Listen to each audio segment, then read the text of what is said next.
प्रवचन सार आचार्य भगवान कुंड स्वामी यहाँ पर अपने को बता रहे थे कि शुद्धोपयोग के फल से जिन्होंने स्वयंभूपना प्राप्त किया है उनको ज्ञान और आनंद की कैसे होता है। यानी सामान्य से जीवों को जिज्ञासा हो कि बिना इंद्रियों के कैसे क्या होता है, तो इसलिए इस गाथा में बताया अपने को कि ज्ञान और आनंद जीव का स्वाभाविक गुण है और आत्मा उसी रूप से परिणमन करते रहता है हमेशा।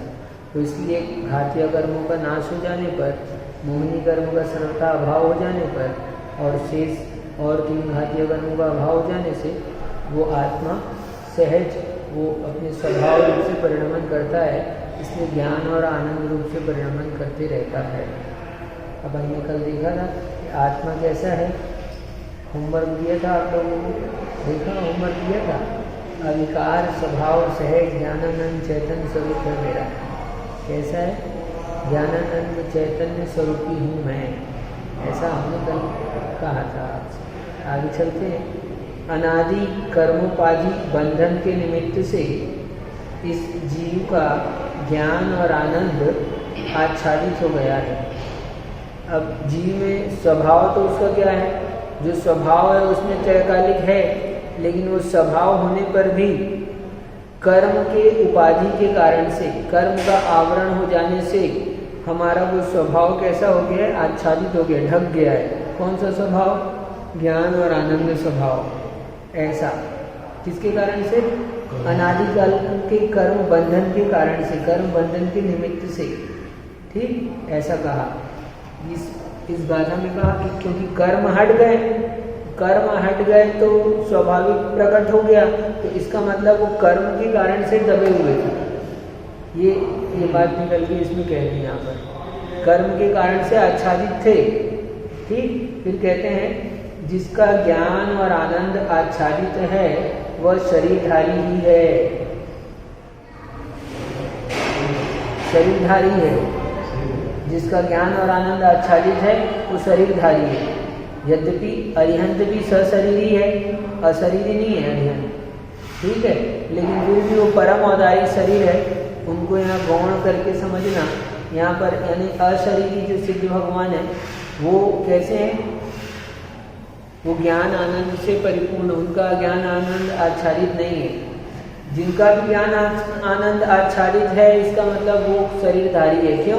क्योंकि ज्ञान आनंद आच्छादित है, इसका मतलब ज्ञान आनंद कर्मों से आच्छादित है और कर्म से युक्त है। कर्म से युक्त होने के कारण से वो सशरीरी है। फिर कहते हैं शरीर बंधन भी कर्मोपाधि के निमित्त से चला आ रहा है। ठीक है, शरीर का बंधन भी कब से है, किस कारण से? कर्मों की उपाधि के कारण से शरीर का बंधन है। कर्म है इसलिए तो शरीर है। शरीर कर्मों के लिए कारण अपन बाहर से देख रहे, वास्तव में कर्म के कारण से शरीर मिला है अपने को। अपन ने नाम कर्म ऐसा बांधा था तो अपने को ये नाम कर्म के कारण से शरीर मिला। नाम कर्म की संरचना है। यदि वो नाम कर्म आपने नहीं बांधा होता तो आपको शरीर कैसे मिलता? तो उस कर्म के कारण से ही शरीर मिला है। तो कर्मोपाधि, शरीर बंधन जो है अपने को, वो कर्मोपाधि के निमित्त से चला आ रहा है। कब से शरीर? बिना शरीर के कब रहे आप संसार में? कभी एक बार तो रहे होंगे, यहाँ से मरकर दूसरे शरीर में जा रहे हैं तो शरीर बोलो, तुरंत नहीं, 3 समय लगता है ना। तो 3 समय के बिना शरीर के रहते हैं, बोलो, बिना शरीर के नहीं रहते। हाँ, रूप तो अभी भी है, सिद्धों के भी रूप है, रूप होने से नहीं होता। उत्तर नहीं आ रहा है इसलिए हम बुलवा रहे हैं आप लोगों से। बोलो जल्दी से क्या कह रहे हैं?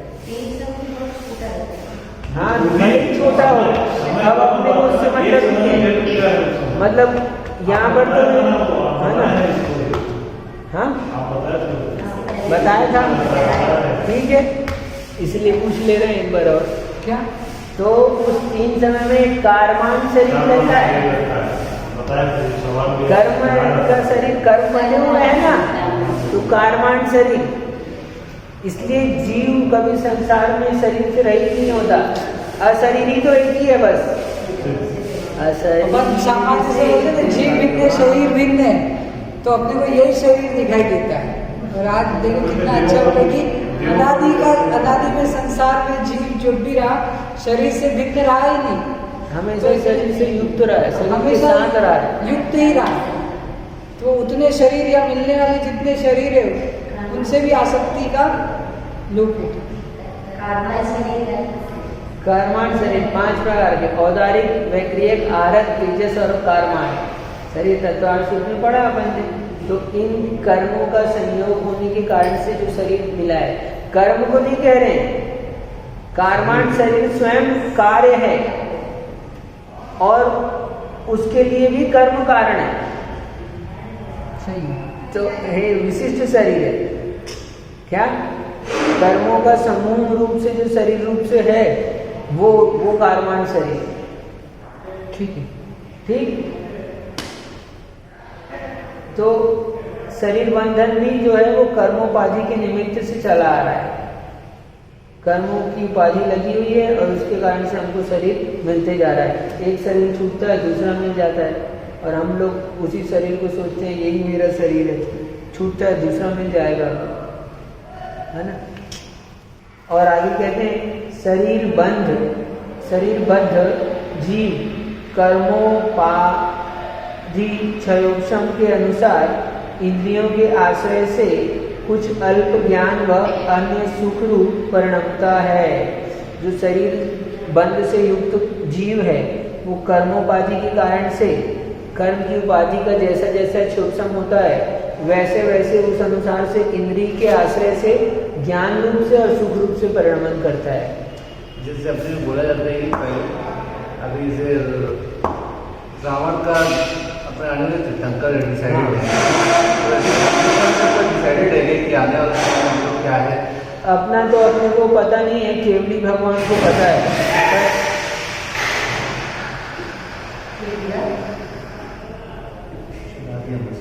मशीन गिरा था, हो गया, उठा लिया चला। ठीक है, तो क्या है, अपन भी तो कुछ ना कुछ बनेंगे, नहीं बनेंगे ऐसा तो नहीं है, क्योंकि अपन भी सत है। ठीक है, तो अपन भी बनेंगे, अपन सम्यक दृष्टि है तो अपन भी भगवान बनेंगे कि नहीं बनेंगे, तो अपन भी भगवान बनेंगे, लेकिन कब बनेंगे तो ये अपने को नहीं मालूम है। लेकिन अपन कोई केवली मिल जाए अपने से तो हम पूछ सकते हैं उनसे, ये भगवान बताओ हमको किस तारीख को मोक्ष होगा, तो भगवान बता देंगे कि तुम 10 जनवरी को मोक्ष जाओगे। ठीक, तो 10 जनवरी को मोक्ष जाओगे, तो बता दे, सन बता दे, भगवान बता दे, तो उसी दिन होगा मोक्ष, कोई नहीं बदलेगा उसको। लेकिन भगवान अपने को मोक्ष में नहीं भेज देंगे। ठीक है, अपन ही अपने कर्मों को करके उस टाइम पे ऐसा होगा वहाँ, है ना। तो लेकिन वो बता सकते हैं, तो जैसे रावण का बता दिया है, लक्ष्मण का बता दिया है, कृष्ण और कंस का बता दिया है, ऐसे और किसी का पूछते तो उसका भी पता चल जाता, क्योंकि भगवान के ज्ञान के बाहर कुछ भी नहीं है। तो यहाँ पर कह रहे थे हम कि जो कर्मों के साथ कर्मों की उपाधि के कारण शरीर प्राप्त है, तो कर्मों का जैसा जैसा क्षोक्षम है वैसे ही वैसे अपने को ज्ञान होता है, वैसे ही वैसे सुख होता है। सारे ये मच्छर होता है, देखो ये मच्छर को इस मशीन की आवाज़ से कोई मतलब नहीं है। हाँ, मच्छर को मशीन की आवाज़ क्यों? क्योंकि मच्छर को मशीन की आवाज़ का ज्ञान ही नहीं हो रहा है। मच्छर स्वयं आवाज़ करता है, उसको अपनी आवाज़ सुनाई नहीं देती। सही, मच्छर की आवाज़ से हम परेशान होते हैं नहीं होते? हाँ, तो मच्छर आवाज़ करता है, लेकिन मच्छर की आवाज़ मच्छर को ही सुनाई नहीं देती। यदि देती होती तो नहीं करता परेशान। तो समझना, तो कह रहे हैं यानी कि उसके पास उतना ज्ञान नहीं है, तो जिसके पास जितना कर्म का क्षोक्षम है उतना उसके पास ज्ञान है, जितना उसका कर्म का क्षोक्षम है उतना ही उसको आनंद आ पाता है। अब ये प्रवचन चल रहे हैं, तुमको आनंद आ रहा है कि नहीं आ रहा? तो ये प्रवचन का आनंद उस मच्छर को नहीं आएगा। क्यों? क्योंकि कर्मों की उपाधि के कारण से जितना क्षोक्षम है उतना ही ज्ञान प्रकट है, जितना क्षोक्षम है उतना ही आनंद ले पाता है।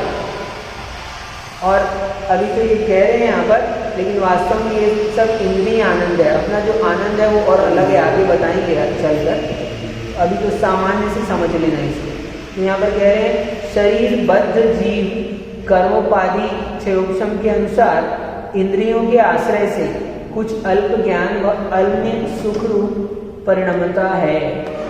इंद्रियों के आश्रय बिना नहीं परिणाम होता। हमारे पास में क्षयोक्षम होने के कारण से अब ज्ञान तो हमारा स्वभाव है, तो हम स्वयं जान लें तो नहीं, हमारे पास कर्म का। अब देखो चश्मा क्यों लगाया समर्थ तुमने? आंख तो है तुम्हारे पास, तो तुम चश्मे की क्या जरूरत है? तो आंख की पावर कम है, आंख की शक्ति कम हो गई तो तुम चश्मे की हेल्प ली। तो ऐसे ही आत्मा में ज्ञान की पावर कर्म की उपाधि लग जाने के कारण से, कर्म का आवरण लग जाने के कारण से वो शक्ति ज्ञान की कम हो गई है। इसलिए वो कम शक्ति वाला ज्ञान इंद्रियों की सहायता लेता है और इंद्रियों की सहायता से जानता है। ये कह रहे हैं यहाँ पर शरीरबद्ध जीव जो है वो कर्मोपाधि क्षयोक्षम के अनुसार इंद्रियों के आश्रय से, बिना इंद्रिय के आश्रय से नहीं जानता। आप सोचो आपको बिना इंद्रिय के ज्ञान हो जाए तो नहीं होगा। हाँ, तो बिना इंद्रिय के आश्रय से, इंद्रियों के आश्रय से क्या जानता है? इंद्रियों के आश्रय से अपन जो कितना सुन पाते हैं। हाँ, सम्यक शिखर में आचार्य जी के प्रवचन चल रहे हैं, अपने को सुनाई दे रहे हैं क्या? इंद्रिय है ना, ज्ञान भी है तुम्हारे पास में, इंद्रिय भी है। तो इंद्रिय के आश्रय से क्या है? तो इंद्रियों की सामर्थ्य होती है, शक्ति होती है। तो इंद्रियों के आश्रय से जितना सूक्ष्म होता है उस हिसाब से ज्ञान हो पाता है। हम यहाँ का सुन रहे हैं, कोई मशीन की आवाज़ हलाकान कर रही है, और वहाँ पर वो हाथी कितना, मछली कितने किलोमीटर दूर का सुन लेती है पानी के अंदर में। हाँ, आप यहाँ पर कदम रखोगे नदी की बाजू में और मछली 2 किलोमीटर दूर से आपके कदमों की आहट सुन लेगी। या ऐसा मतलब कहने का मतलब जिसका जिसका जितना सूक्ष्म प्राप्त है उसको उतना उतना ज्ञान ही हो पाता है, ये यहाँ पर कह रहे हैं।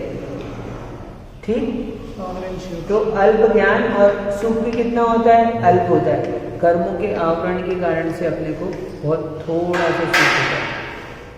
यदि कर्म का आवरण हट जाए तो दुख नहीं दूंगा, अनंत सुख हो, पूरा का पूरा सुख हो जाएगा। ठीक है, और कहते हैं इसमें यह जीव वस्तु स्वरूप के परिज्ञान से वैसी दृष्टि का अभ्यास करता हुआ कभी अविकार स्वभाव निज सहज ज्ञान दर्शनात्मक आत्मस्वरूप का अनुभव कर लेता है। अब देखो क्या बहुत अच्छी बात कह रहे हैं, बहुत सुंदर, सुनो। काम की बात ये यहाँ पर विशेष है। अब इसको वस्तु स्वरूप समझ में आ गया। वस्तु स्वरूप समझ में आ गया, इसका मतलब अपने आत्मा का स्वरूप समझ में आ गया। कैसा हूँ मैं सहज ज्ञान आनंद चैतन्य स्वरूपी हूँ। जब ऐसा इसको स्वरूप का परिज्ञान हो गया तो ऐसा परिज्ञान हो जाने के कारण से अब ऐसी ही दृष्टि बनाए। अभी अपनी दृष्टि कैसी बनी हुई है? अभी मैं पुरुष हूँ, मैं मुनि हूँ, मैं स्त्री हूँ, हाँ मैं जैन हूँ। क्या अभी दृष्टि ऐसी है? तो इस दृष्टियों से भिन्न करके कैसी दृष्टि बनाए? जैसा स्वरूप है वैसी दृष्टि बनाए। कैसा है स्वरूप? सहज ज्ञान सहज आनंद ऐसा चैतन्य स्वरूप मेरा है, ऐसी दृष्टि बनाए। तो ऐसी दृष्टि का अभ्यास करे तो कभी क्या हो? अविकारी स्वभाव, यानी अपने निज स्वभाव को, निज सहज ज्ञानानंद स्वरूप आत्मा का क्या होगा? उसको अनुभव हो जाएगा। जैसी दृष्टि बनाते हैं वैसा अनुभव आता है। आश्चर्य मत समझो। तुम अभी वो अच्छा मिलिट्री वाला ड्रेस पहना देते तुमको थोड़ी देर के लिए, और तुम देखते हो कि हाँ तो ऐसा फील होने लग गया तुमको। क्या? हाँ, क्यों? तुमने दृष्टि क्या बनाई? तुमको थोड़ी देर के लिए नाटक में पात्र बना देते हैं। नाटक छोड़ो, विधान होता है ना, विधान में सौदामिंद्र बना दिया तुमको। क्या किया विधान में? सौधर्मेंद्र तुमको बता दिया, तो अब तुम्हारी दृष्टि क्या हो गई? हाँ, अब बोलते हैं सौधर्मेंद्र आ रहे हैं, तो चेहरा प्रसन्नता आ गई, तो सौधर्मेंद्र आ रहे हैं, तो आ रहे हैं, तो अब क्या, क्यों दृष्टि कैसी बनाई तुमने? अब विधान में हो तो तुमने दृष्टि सौधर्मेंद्र की बनाई, तो तुमको थोड़ा थोड़ा कुछ अनुभव ऐसा आया। तो ऐसे ही जब वास्तव में अपने स्वरूप की दृष्टि बनाएगा जीव, तो उसको वैसा अनुभव अवश्य ही प्राप्त होगा। सही है। स्वरूप की दृष्टि, और हमको जिसको स्वरूप पता नहीं वो दृष्टि कैसी बनाएगा? अब वो भिन्न भिन्न दृष्टि बनाएगा, और वो भिन्न भिन्न दृष्टि से उसको कभी भी आत्म स्वभाव का अनुभव आएगा क्या? तुम मान लो कि कुछ जगत में है ही नहीं, सब शून्य है, अब शून्य बनाकर दृष्टि बनाकर बैठ गए, अब तुम अब सब शून्य है, तो शून्य में आनंद आता है क्या कुछ? जब शून्य ही में ही तुमने क्या कह दिया कि शून्य हो, तो आनंद से शून्य हो गए तुम, आनंद भी नहीं बचा फिर तो। क्या आनंद से शून्य हो गए, ज्ञान से शून्य हो गए, तो तुमने शून्य के सब कुछ शून्य है, कुछ नहीं है जगत में, शून्य है शून्य है, और ऐसी दृष्टि बना ली, तो अब क्या होगा? तुम शून्य हो जाओगे। सही। हाँ, लेकिन आनंद मिलेगा क्या? ज्ञान पूर्ण हो जाएगा क्या? नहीं, क्योंकि जो स्वभाव है उस स्वभाव की दृष्टि बनाए तो स्वभाव की प्राप्ति होगी, और वैसा है ही नहीं, और वैसी दृष्टि बनाए तो कौन सी दृष्टि कहलाएगी? असत दृष्टि, मिथ्या दृष्टि। इसलिए क्या, इसलिए स्वरूप कैसा है, अपने स्वरूप का निर्णय होना चाहिए। हम कैसे हैं, मैं कैसा हूं, जिसको स्वरूप का निर्णय है उसी की स्वरूप की दृष्टि बन सकती है। जिसने कभी स्त्री को देखा नहीं है उसको बोलो तुम स्त्री की दृष्टि बना लो, थोड़ी देर के लिए तुम अपने आप को स्त्री मान लो, हाँ बना लेगा क्या? जिसको समझ में आ गया उसको सहज रूप से यही अनुभव होने लग जाएगा। तो अभी तो समझ में आया है, यानी समझने का पेड़ है, समझने की श्रेणियां हैं। सुनो, अभी समझने में किस तरह का अंतर है मैं बता रहा हूँ अभी तुमको। जैसे कि एक आमिर खान पिक्चर में रोल करते हुए, क्या आमिर खान है, अब पिक्चर में रोल किसका कर रहा है?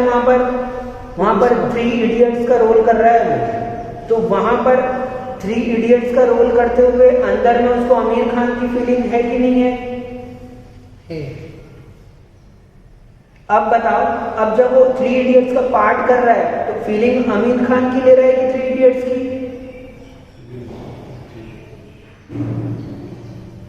हाँ, तो अब यानी दृष्टि बनाने का मतलब समझ लेना, यहाँ पर दृष्टि बनाने कब अनुभव में आएगा? भले ही अब 3 इडियट्स की ड्रेस पहना है, अब कट हो गया सब कुछ है ना, अब आ गया है, तो अब उसका बच्चा आकर उसके पास में आता है और कहता है पापा कहता है, तो अब वो इसी ड्रेस में रहता है, लेकिन फीलिंग्स कौन सी रहती है उसके पास में? ठीक, तो ऐसा है।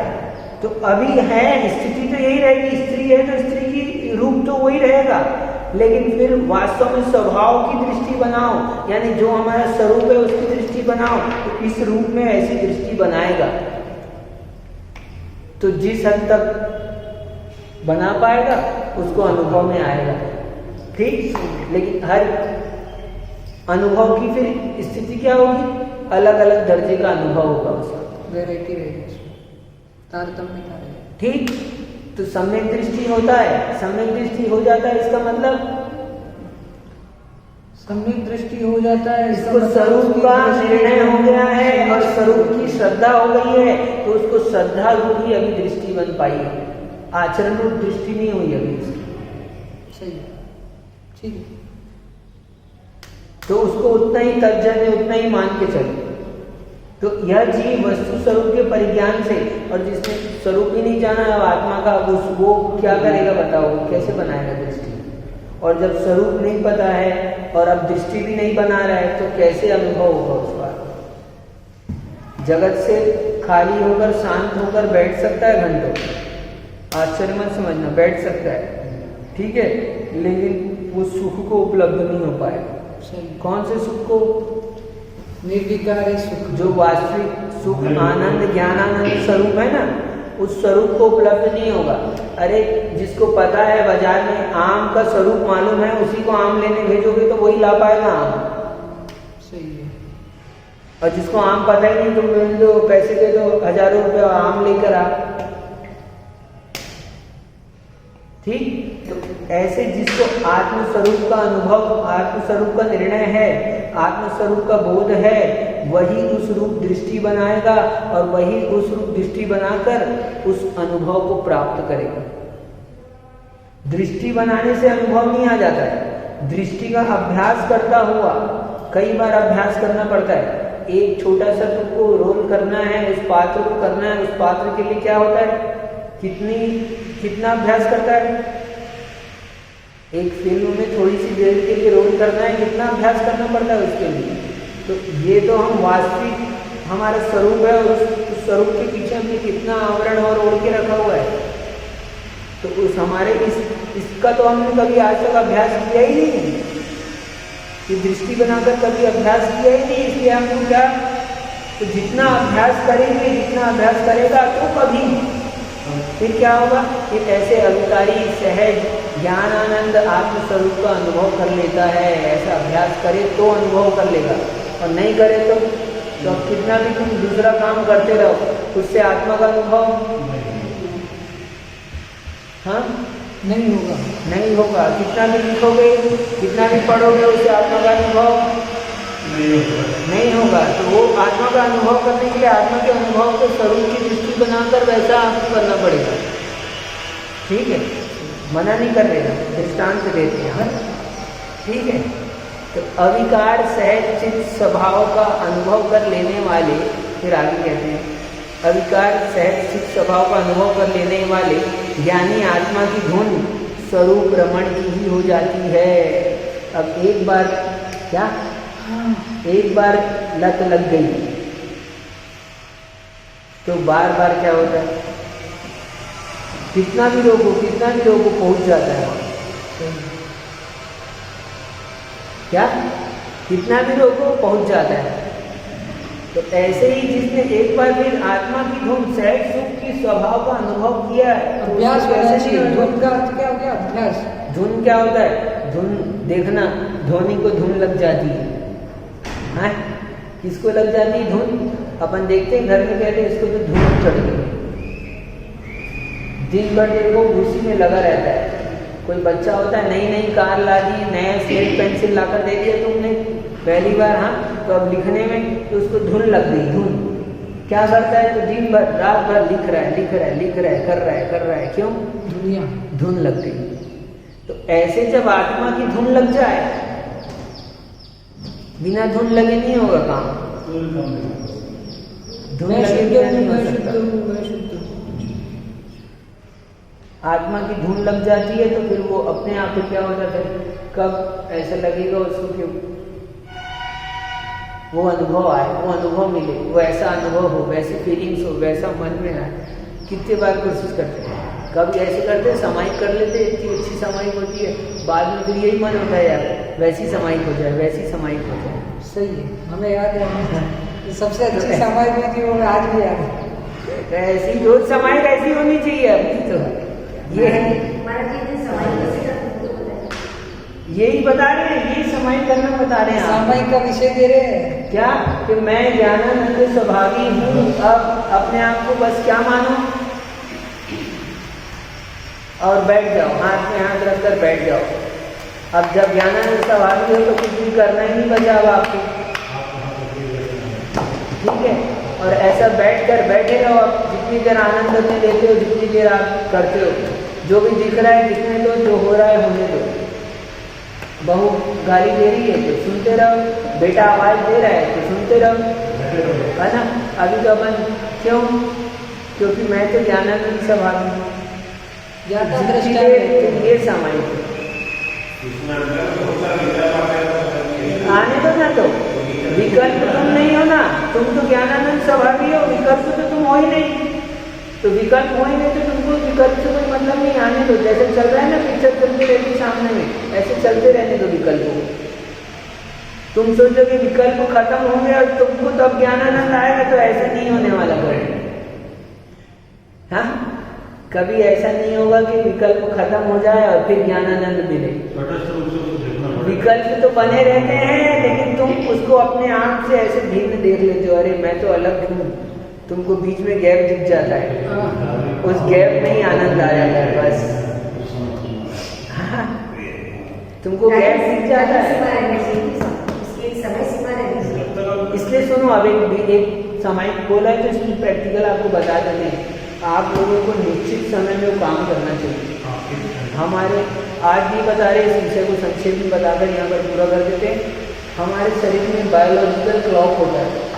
हमारा शरीर उस हिसाब से उस समय में उस हार्मोन्स को डेवलप करता है, उस हिसाब से हमारा मस्तिष्क काम करता है।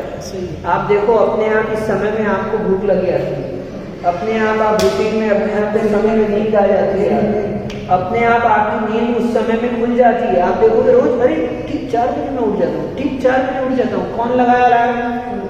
ये आपके अंदर का अलार्म है। तो ऐसे ही हम अपने निश्चित समय में ध्यान में बैठे, निश्चित समय में सामायिक में बैठे, तो आपकी अपने आप से वो प्रक्रिया प्रारंभ हो जाएगी अंदर से। सही है। कोई भी समय ले सकते हैं, कोई भी समय इन द सेंस दिन भर में कोई भी समय हो, लेकिन रोज वही समय हो। बहुत फिक्स हो क्या उससे आपको बहुत बेनिफिट मिलेगा। क्या है, दुकान के समय में दुकान खोलते हैं तो